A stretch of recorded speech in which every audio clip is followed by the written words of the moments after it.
안녕하십니까. 지난번에 이어서 철근 이야기 계속 나눠보도록 하겠습니다. 지난주에 매트 철근 같이 어떻게 산출을 하는지 살펴보았는데요. 오늘 지난주에 못다한 이야기를 해보도록 하겠습니다. 저희가 매트 철근을 이렇게 요거 필로 그려갖고 온 거를 이렇게 복사를 해서 정착만큼 이렇게 늘려줬어요. 수직으로도 늘려주고 이렇게 수평으로 늘려줬잖아요. 그런 상태에서 요거를 선택을 해가지고 요 안에 박스를 지었어요. 지난주 동영상에는. 그런데 박스를 지우지 않는 것이 더 좋겠다는 의견을 주셔가지고 박스를 안 지우고 이렇게 사용하는 것을 권장을 드립니다. 그러면 지금 주군 19mm가 정착값이 970이잖아요. 그래서 치수를 따서 보면 970이 수직으로 이렇게 늘어났어요. 여기 이렇게 네 군데가 늘어났죠. 그 다음에 부근도 수평 쪽으로 날개 쪽으로 970이 이렇게 늘어났어요. 그래서 정착이 어떻게 늘어났는지 확인을 할 수가 있어서 보는 사람이 되게 좋다고 생각을 하기 때문에 이렇게 하자는 의견을 주셨어요. 그래서 이렇게 하는 것을 권장을 드립니다. 하부근 같은 경우에는 정착값이 630이잖아요.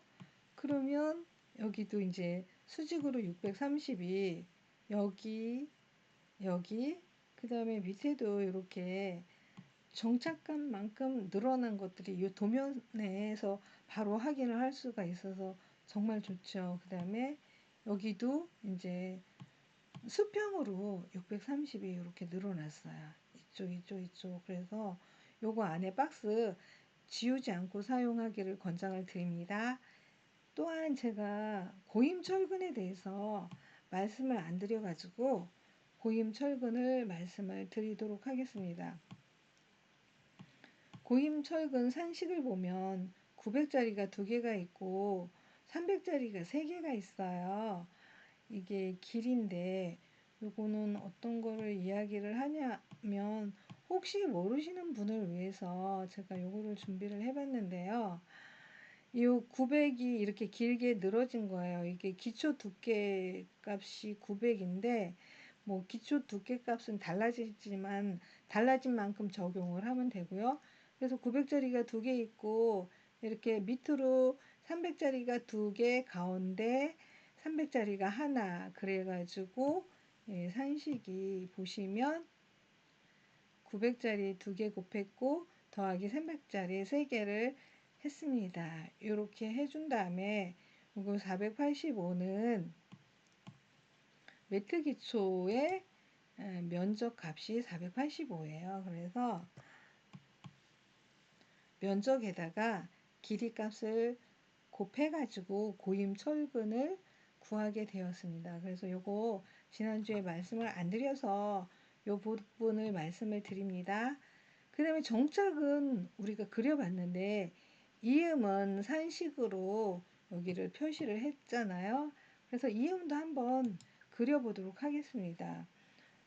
숫자 박스로 그려야지 돼요. 이음도.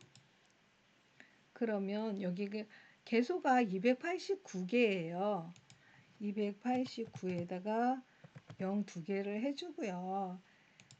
그 다음에 이음값이 1.27이죠. 곱하기 1000입니다. 확인이에요. 그러면 이런 박스가 그려졌어요. 거기에서 철근 228로 여기를 클릭을 합니다. 그러니까 228만 여기에다 개수를 사용을 할 수가 있어요. 229는 여기에다 개수를 입력을 할 수가 없으니까 그거 생각해서 사용을 하시면 됩니다. 그 다음에 여기에는 폴리선으로 체크되어 있으신 분이 혹시 있으시다면 선으로 바꿔서 사용해 주시기를 권장을 드립니다. 그러면 여기에 개수가 289개잖아요. 그러면 수직을 선택을 해서 289 이렇게 해서 확인을 해주면 이렇게 이음 철근이 그려졌어요. 산출 근거를 뿌려보도록 하겠습니다. 385 ESC 385입니다. 이렇게 뿌려보면 이렇게 나왔어요. 367.03이죠. 그러면 얘도 그렇게 나왔는지 확인을 해보는 명령어가 도구의 304 명령어예요. 이렇게 보면 367.03이라고 나왔죠. 계산값이. 그리고 여기서도 367.03 그렇게 해서 이음값을 이렇게 산식으로도 표현을 할 수가 있고 이렇게 그려서도 산출을 할 수 있다는 거 요거 말씀을 드립니다. 그래서 지난주에 못한 거 이렇게 말씀을 드리고 이어서 다음 동영상에서 기둥을 산출해 보도록 하겠습니다. 고맙습니다.